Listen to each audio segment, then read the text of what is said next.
नमस्कार विद्यार्थी मित्रों। धोरण 10 विषय हिंदी चैप्टर जो है वो 16 चोरी। इसका साहित्य प्रकार है कहानी और उसके कवि है ये लेखक है यशपाल जैन।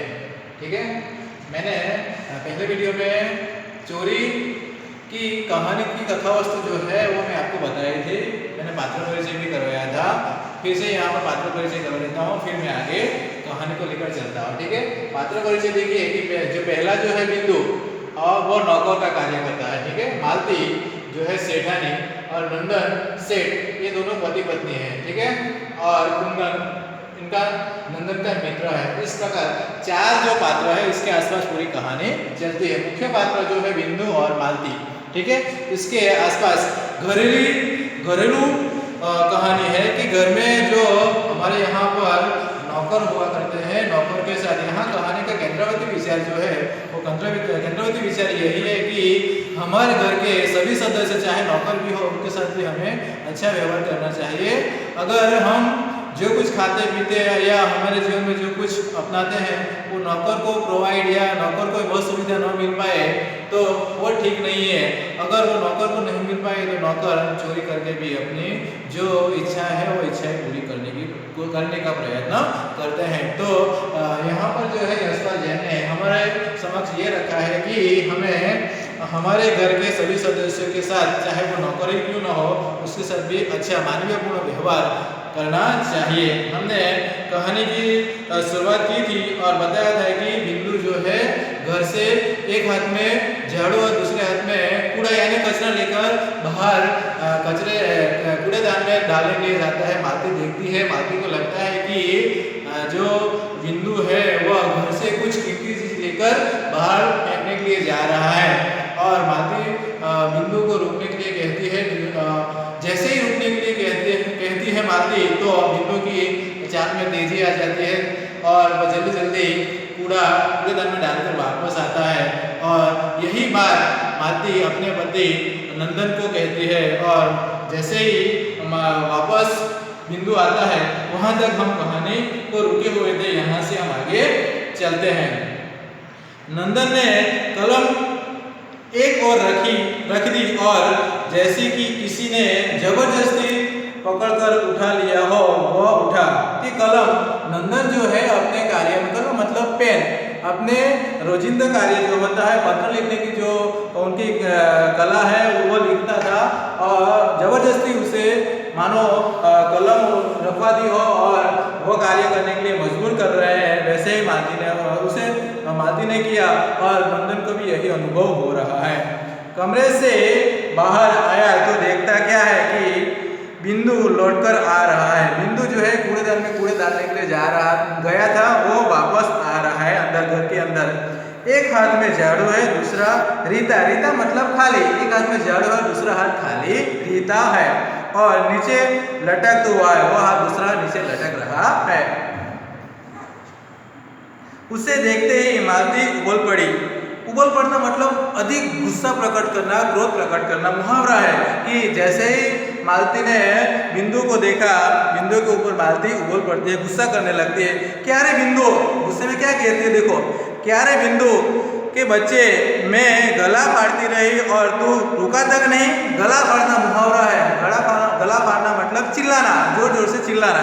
कि मालती कहती है कि मैं आपको रोकने के लिए गला फाड़ रही, जोर जोर से चिल्ला रही थी, आप रुके क्यों नहीं। डांटने लगी किसे, बिंदु से। बोला हाथ में क्या ले गया था, कि हाथ में शू ले गया था। बिंदु का चेहरा फक, बोला कुछ नहीं बीबी जी। फक मतलब कि निराश, रंग उठ जाना। कि जैसे ही मालती ने बिंदु को डांटने की शुरुआत की, बिंदु का चेहरा जो है रंग बदल गया, मतलब कि निराश हो गया और कहने लगा, बोला कुछ नहीं बीबी जी। झूठा कहेगा, क्या रे तेरे हाथ में कुछ नहीं था तो मेरे पुकारने पर फिर तू रुका क्यों नहीं। मालती ने रोषपूर्ण स्वर में कहा। रोषपूर्ण मतलब गुस्सा पूर्वक या गुस्से से कहा कि अगर तेरे हाथ में कुछ नहीं था तो तू रुका क्यों नहीं, क्यों जल्दी चला गया। बिंदु ने क्या जवाब दिया देखो। बिंदु से बोला नहीं जा रहा था। बिंदु घबराई गया, बहुत डर गया, वो बोल ही नहीं पा रहा। कहे तो क्या कहे। तब नंदन आगे आया और ऐसी परिस्थिति में मालती और बिंदु के बीच नंदन उसका पति मालती का पति का प्रवेश होता है। बोला घबराओ नहीं, सच बताओ कि क्या ले गए थे। कि घबराવાની જરૂર નથી, શું લઈ ગયા હતા? બિંદુને કહે છે ખૂબ પ્રેમપૂર્ણ આગ્રહ કરે છે, सच बता, सच बाबूजी मेरे हाथ में झाड़ू थी और कूड़ा। कि मैं सच बोल रहा हूँ, मेरे हाथ में एक झाड़ू था और कूड़ा ही था और कुछ नहीं था। कौन बोला? बिंदु। फिर वही झूठ मालती ने चीट कर कहा। मालती तो और गुस्सा हो गई और बोले कि फिर झूठ बोलने लगा, इसे पुलिस में दे दो। लातों के देव कहीं बातों से मानते हैं? प्रश्नार्थ वाक्य है। लातों के देव बातों से मानना मतलब कहावत है कि आदमी को जब तक शिक्षा न मिले, पनिशमेंट न मिले, इसमें सुधार की कोई शक्यता नहीं है। तो यहाँ पर मालती इतना गुस्सा करने लगी कि उसे पुलिस में देने की बात करने लगी कि शायद उसे पनिशमेंट मिल जाए, उसे शिक्षा मिल जाए तो उसके सुधार, उसके व्यवहार में, या जो सच बोलने की बात है वो सच बोलने लगे। इस बेईमान के ऊपर घर छोड़ रखा है। बेईमान जिसका ईमान अच्छा है वह, कि इस बेईमान ईमान अच्छा नहीं है वह, कि इस लड़के के ऊपर पूरी घर की जिम्मेदारी हमने छोड़ रखी है, पूरा विश्वास किया है। कौन कहती है? मालती। तो इसलिए कि चीज उठा कर ले जाए और ऊपर से झूठ बोले। मालती डांटती हुई कहती कि इस बिंदु के ऊपर हमने घर की सारी जिम्मेदारी रखी हुई है और वह घर में से एक चीज उठा कर लेके जाए तो वो ठीक नहीं, और ऊपर से झूठ भी बोल रहा है। क्या नंदन क्या इसका रिस्पॉन्स करता है? देखो, नंदन ने मालती को साथ कर कहा, असली बात जानने का यह तरीका नहीं है। फिर बिंदु को उसने प्यार से समझाया और कहा, मैं तुमसे कुछ नहीं कहूँगा। मालती और नंदन के बीच बहस हुई और कहने लगा कि यह सच निकालने का या सच बुलवाने का तरीका ठीक नहीं, मैं इसे प्रेम से, आग्रह से उसे सच बुलवाने का प्रयत्न करूंगा और मैं तुमसे कुछ कहूँगा नहीं। और वह बिंदु से कहने लगा कि मैं आपसे कुछ कहने वाला या आपके ऊपर गुस्सा करने वाला नहीं। बिंदु को आत्मविश्वास में ले रहा है। कौन? उस पति सेठ। ठीक बताओ कि क्या ले गए थे। किंतु बिंदु खोयासा धरती की ओर देखता रहा और नंदन का बहुत आग्रह हुआ तो उसने उतना ही कहा, मैंने कुछ लिया है। कि नंदन ने बहुत आग्रह किया, प्रेमपूर्ण व्यवहार किया, तब जाके बिंदु बोला कि मैंने कुछ लिया है। आगे नंदन फिर भी खींचा नहीं, नंदन को गुस्सा नहीं आया, प्रेम से ही बोला अच्छा चल देखूं तू कूड़ा कहाँ फेंक आया है। कि चलो मैं देखता हूँ कि आपने जो कूड़ा डाला है वो कहाँ फेंक के आए हो, मुझे दिखाओ। कौन बोला? नंदन। बिंदु पहले तो कुछ ठिठका, अनंतर मुड़कर चुपचाप आगे हो गया। भाई ठिठक जाना मतलब डर जाना। बिंदु को पहले लगा कि मुझे कुछ पनिशमेंट मिलेगी इसलिए वो डर गया। फिर अनंतर मतलब वापस, फिर से वह चुपचाप जहाँ पर कचरा डाला था वहाँ चलने लगा, आगे निकलकर चलने लगा। नंदन और मालती ने वह जगह देखी पर कुछ दिखा नहीं। नंदन ने कहा, बिंदु यो तो हैरान करने से क्या होगा कि ત્યાં कहीं હતું नहीं, वहाँ जहाँ कूड़ा डाला था वहाँ कुछ मिला नहीं। इसलिए नंदन ने कहा कि इस बच्चे को हैरान करने से कोई मतलब नहीं। बता क्यों नहीं देता कि क्या लाया था। कि नंदन बिंदु से कहने लगा, आप बोल दो, आप मुझे परेशान या मालती को परेशान करने से कोई मतलब नहीं, जो कुछ लाया है बता दो, मैं आपको कुछ कहने वाला नहीं। बिंदु के होठ खुलना मुहावरा है। होठ खुलना मतलब बोलने का प्रयत्न, सच बोलने का प्रयत्न करना। बिंदु के होठ खुले, जैसे कुछ कहना चाहते हो और फिर बंद हो गए। कहीं कહેવાનો પ્રયત્ન કરતા હતા અને ફરી પાછા એ બંધ થઈ જાય છે।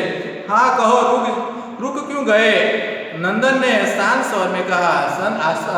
जो नंदन है वह आश्वासन देते हुए बिंदु से कहते, बोलो कोई बात नहीं है। बाबूजी। बिंदु फिर चुप। शाबाश, कहो। फिर आग्रह करते हुए नंदन उसे बुलवाने का प्रयत्न करने लगा। बाबूजी, थोड़ी सी मेवा नीचे पड़ी थी।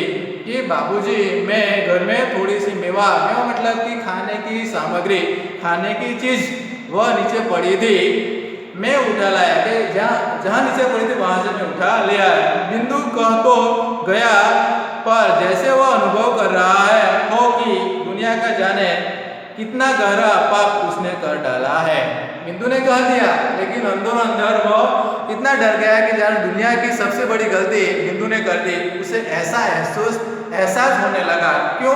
क्योंकि उसने सच बताया कि मैं मेवा लेके आया, इसलिए बिंदु को यह लगने लगा। आगे क्या होता देखो, मैं कहती थी ना, मालती बोल उठी, फिर यह कुछ न कुछ ले जरूर आया है। मालती को आत्मविश्वास हो गया, वह फिर से डांटने लगी, फिर से अपने पति से कहने लगी कि मैंने बोला था कि कुछ न कुछ यह लड़का घर में से लाया है। देखो आगे क्या होता है, देखा मेरी बात सच निकली ना, मेवा का तुमने क्या किया बिंदु? कौन बोल रहा है? कि उसका पति सेठ, कि मेवा का क्या किया? खा ली। इतनी जल्दी? बिंदु झूठ मत बोलो, सच बता दो, इधर फेंक दी। नंदन और मालती ने देखा कि उसकी बताई जगह पर थोड़े काजू और किशमिश से पड़ी है। किशमिश मतलब कुछ खाने की चीजें, और काजू वहां पर जहां कूड़ा डालने गया था वहां ये सारी चीजें कुछ बची हुई पड़ी हुई थी। नंदन ने बिंदु के कंधे पर हाथ रखा और कहा, मेरे साथ आओ। तुरंत नंदन ने बिंदु के माथे के ऊपर हाथ रखकर कहा, मेरे साथ आओ। बिंदु चुपचाप मालिक के साथ चल दिया। नंदन उसे लेकर कमरे की ओर गया। मालती ने कहा, आज इसने मेवा ली है, कल को और कुछ उठा ले जाएगा। मालती और बिगड़ गई और गुस्सा करने लगी। आज वो घर में से मेवा लेके गया है, कल कुछ दूसरी कीमती चीजें भी ले जा सकता है। एक बार जो नियत बिगड़ी तो क्या फिर हाथ रुकता है? नियत मतलब कि जो ईमान है, जो एक बार व्यक्ति चोरी करता है, उसकी ईमान नियत जो खराब हो गई तो वह नियत बार बार खराब हो सकती है। मालती कहती है किसे? अपने पति नंदन से। नंदन क्या जवाब देता है देखो, नंदन ने पत्नी की बात सुनी अनसुनी कर दी। जैसे सुनी अनसुनी करना मतलब कि ध्यान न देना, मुहावरा है कि पत्नी की बात पर नंदन ने कोई रिस्पॉन्स दिया नहीं, अनसुनी कर दी।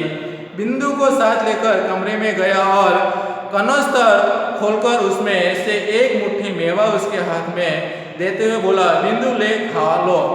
कनस्तर मतलब कि डिब्बा या टिन, स्टील का टिन जहाँ पर हम मीठा या मेवा रखते हैं वो जगह, या उस टिफिन भी कह सकते हैं हम। वह कनस्तर खोलकर नंदन ने उसमें से कुछ किशमिश और काजू वापस खाने के लिए बिंदु को दिया।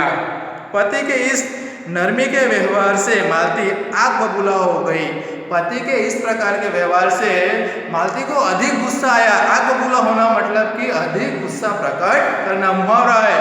बोली, ऐसे ही तो नौकर बिगड़ते हैं, उसे कुछ कहना तो दूर, उल्टे उसकी खुशामद कर देना। खुशामद मतलब कि यहाँ पर लिखा हुआ है कि खुशामद करना मतलब चापलूसी करना, कि आप लोग नंदन कि आप नौकर की इतनी खुशामद करोगे, इतनी चापलूसी करोगे तो वो नौकर और बिगड़ जाएगा। नंदन मुस्कुराया, बोला, मालती चोर बिंदु नहीं है, हम हैं। जो नंदन ने स्वीकार कर लिया कि मालती चोर बिंदु नहीं है, लेकिन चोर हम लोग हैं। क्यों? कैसे हम लोग हैं? देखो यहाँ पर जो कहानी के केंद्रवर्ती विचार है वो हम देखने को मिलता है। हम क्यों ऐसी चीज़ें खाएं जो सबको नहीं मिलती? सच बात है कि बिंदु को तुरंत नंदन ने मालती को तुरंत कहा कि हम ऐसी चीज़ क्यों खाएं जो हम नौकर को प्रोवाइड या नौकर को खिला नहीं सकते।